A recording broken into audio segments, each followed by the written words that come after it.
basa na yung isa. Gusto ko pa rin yung batas. Kaso.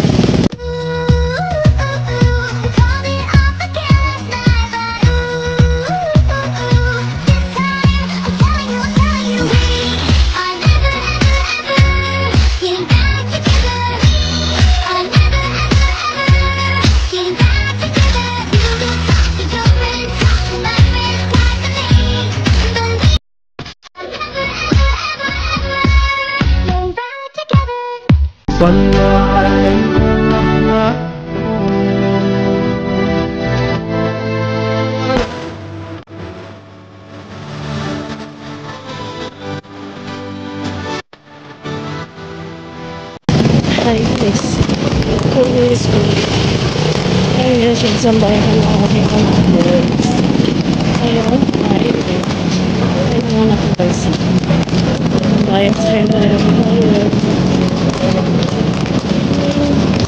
uuwi kami guys kasi sa ayun sa bayan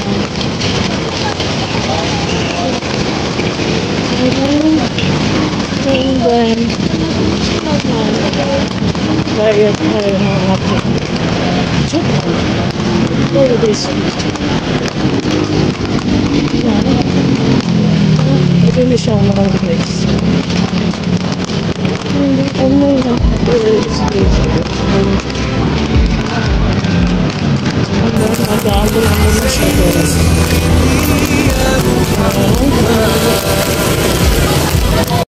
hi guys! Nandito na kami sa aming bahay. And then, tapos na rin kami kumain guys. Hey! Hindi ko na kayo na-update. At pupunta ako sa office kasi nagbayad tayo ng ating hiniram. Money. Yan guys. Kasi kanina, yung pagtapos namin magsambayan, dumaan si sir. Hindi ko siya naabutan.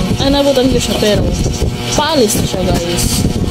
And then ngayon, kasama ka ba na? Kasama? Ha?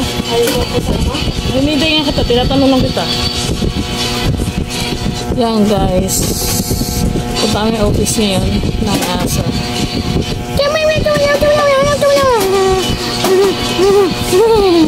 Yan. Siguro diretso na kami sa shop. Diretso na ba sa shop na or mamaya-maya pa?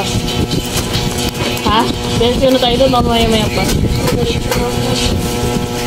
Pag-uwi natin, pag-aling natin sa asa. Diretso na tayo doon.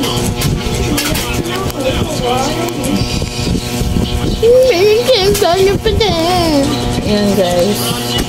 Diretso na daw kami sa shop. Kapal pa lang sili ko sa kabila na. Yan na.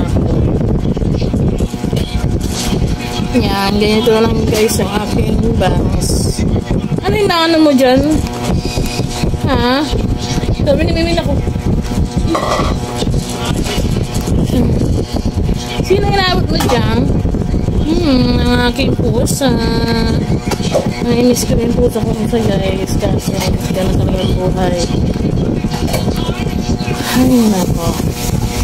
Ayan, update tayo sa ating A Day in My Life. Ngayon guys is ang ating weather of the day is ano siya guys